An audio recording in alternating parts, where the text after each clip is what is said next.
Hey everybody, this is Toby Eunice with New Mexico Day Trips. So, two things. Number one, I'm headed to the Pecos National Historic Park, just east of Santa Fe. Most of the trip is on I-25.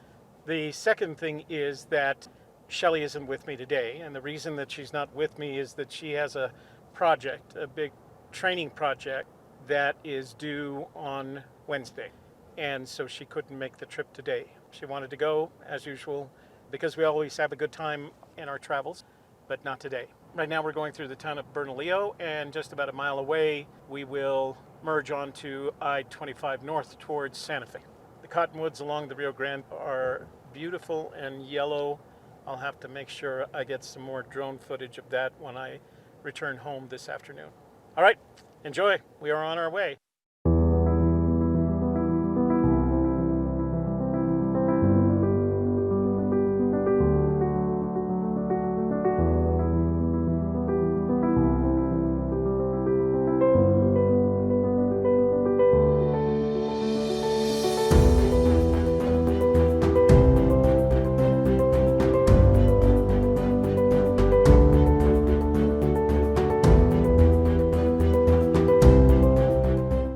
Hey everybody, I'm at the Pecos National Historic Park, and I've just set up a time lapse. Actually, I haven't started it yet, you can see it on there. And I'm going to take a time lapse because we're expecting cloudy weather later in the afternoon, and I want to make sure that we get this shot before the afternoon clouds run in. So you'll see me get it started right here. There's a piece of software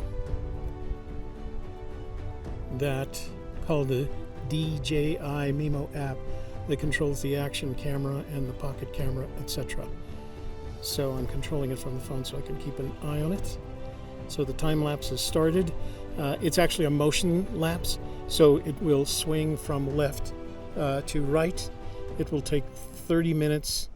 So while the time lapse is running, I've set up a chair, and I think I'm going to make myself a little cup of coffee, because I left early enough this morning that I didn't get my coffee. I don't have my big stove with me today, just my compact one.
it looks like the time lapse is done.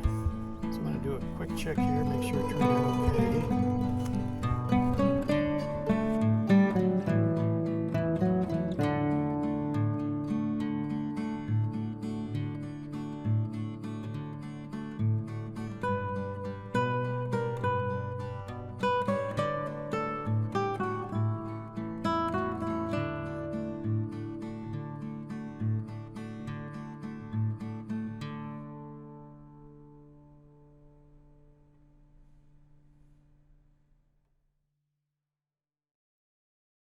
My name is Becky Latonich. I'm the Chief of Interpretation and Education, and I work for Pecos National Historical Park.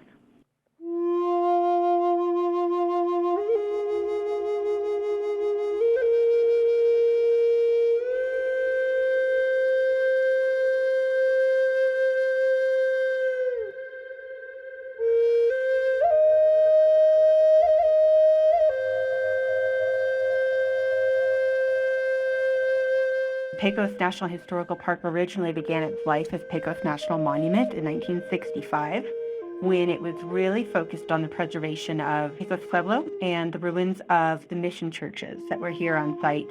But Pecos expanded really significantly in the 1990s when we acquired a considerable increase in the amount of acreage and added things to the story that included Santa Fe Trail, the pre-1937 Route 66, the Civil War Battle of Glorieta Pass, the Forked Lightning Ranch, and about 3 miles of the Pecos.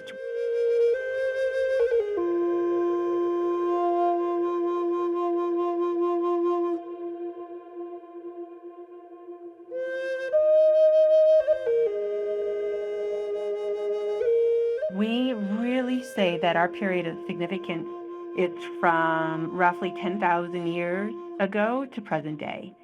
So the bulk of the focus is really from about 1,000 years ago, when settlement begins here on the Mesa in earnest and all the history that follows that. But we have evidence of this as a corridor for people for at least 10,000 years as they move between the Rio Grande Valley and the plains to the east.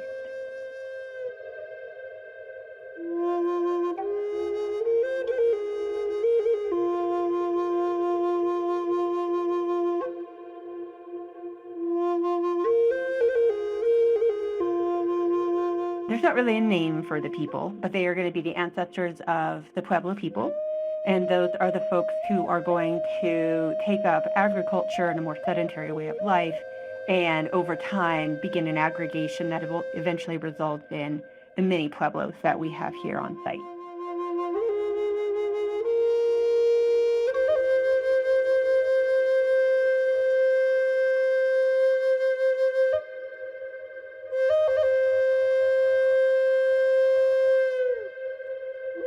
So the Spanish first arrived on site in the winter of 1540-41, and very well documented. And it was Alvarado and his men that were sent as a sort of a party ahead of the Coronado expedition. And they were coming for a variety of reasons. One was to ensure that Pecos Pueblo, which was the most economically powerful of all the Pueblos, being the easternmost and the closest to the plains, was paying, if you will, appropriate tribute to the Spanish crown. So they wanted to ensure. They also wanted to know more information about the bison that there were rumored to exist on the Great Plains, and this again being the easternmost of the Pueblos. It was a launching pad to go out and see if these creatures really existed.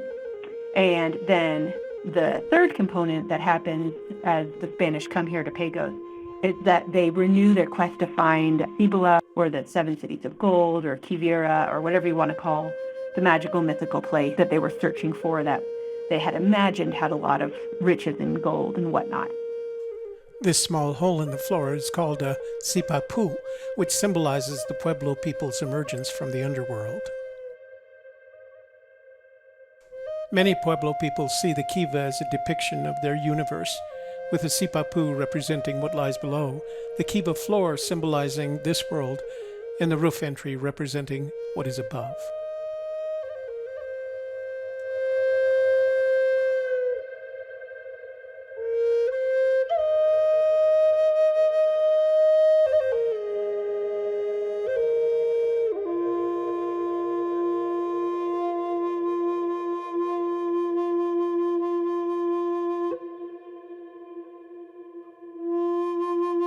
We're right on the eastern side of Glorieta Pass, and Glorieta Pass is the lowest pass in the southern Rocky Mountains.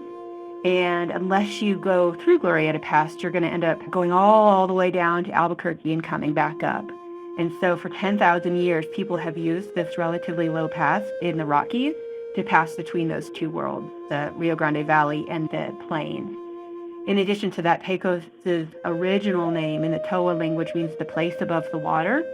And if you've been in New Mexico long, you know that being located in close proximity to water is a very big deal and adds a lot of economic advantage. So between having Glorieta Creek right here and the Pecos River right here, and being the easternmost of the pueblos and at the gateway to both the plains and the Rio Grande Valley, it was really a powerful geographic location to take advantage of.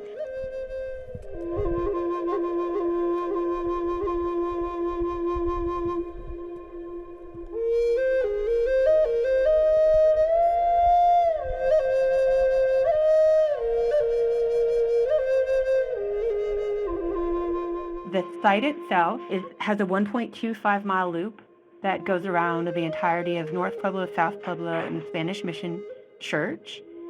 And it is mostly accessible for people with physical challenges. About 80% of the trail is. And it has with it a brochure that you can buy at the Western National Parks Association bookstore for $2 that will guide you through what it is that you're seeing along the way. I think one of the things that's extra nice to point out is that it is pet friendly, so we do encourage people to recreate with their dogs as well, and I think that's kind of a unique aspect of our trail.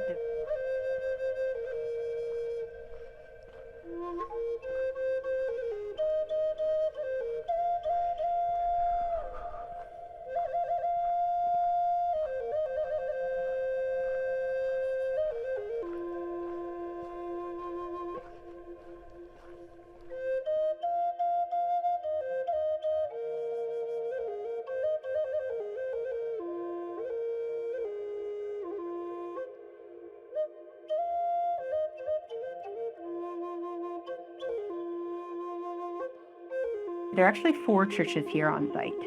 So the church that you see today is the 4th of all of them. The first church that was built prior to 1621 was actually nearby, but not within the boundaries of the Pueblo. So it was tolerated, but at a distance. And it wasn't until 1621 through 1625 that the church was permitted to be built adjacent to the Pueblo. And of course, there are lots and lots of reasons, whole books about this topic as to how that came about. But one of the things that I like to point out is that the Spanish brought with them a lot of mixed blessings, including access to things that people had here in North America hadn't had before. So reliable sources of meat, all sources of new meat, new fruits, new vegetables, livestock, metal, all sorts of things. And Pecos was a community divided, and the community accepted or didn't the presence of the church and all of those material trappings in different ways. So I wouldn't say half tolerated and half didn't, but something like that, right? There was a group of people that were like, we'll deal with it, and the other half were like, no, not going to deal with it. So very much a community divided.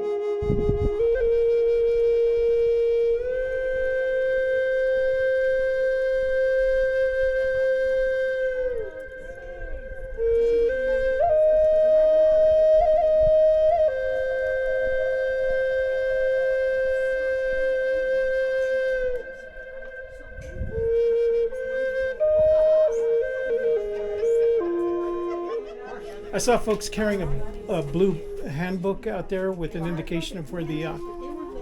Can I buy one of those? Yes, sir. Come on in. This little booklet Right. here Yeah. is $2, but it tells you what the numbers mean, and it's also got the site map in it. Great. Pecos offered some special geographic advantages.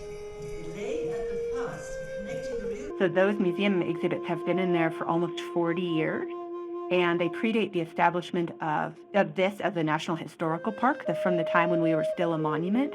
So they don't discuss what the rest of the park is all about, and they're not technically accessible for people with mobility or vision and hearing impairments. and they were not done in consultation with stakeholders and tribes. So they look like they've held up well, but they are not as inclusive as the National Park Service would like to see them. So after many years and lots of work, they are getting removed here starting next week, and the new exhibits will be installed in the spring of 2023.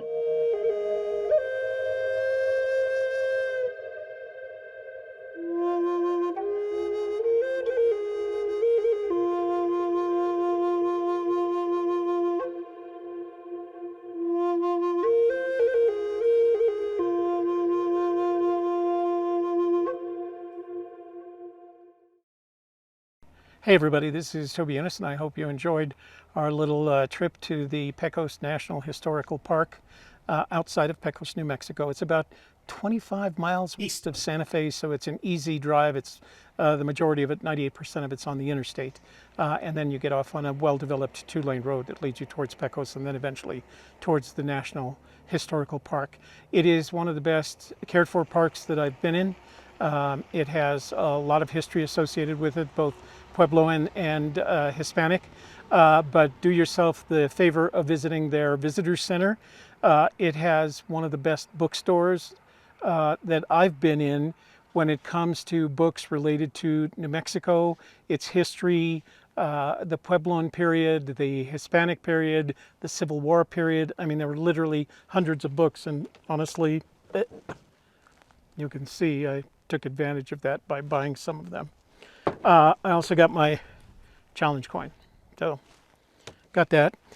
There is a free pamphlet that comes along with your visit here, but I strongly recommend you spend the extra $2 on this booklet, because when you go to visit the site itself, it has numbered indicators, and those numbered indicators are explained further in this pamphlet. So strongly recommend you get the pamphlet, and I strongly recommend you come out and visit the site. Okay, I'm going to sign off for now. It's about 3:44 in the afternoon, so I'm going to head back to Bernalillo. Thanks for joining me today.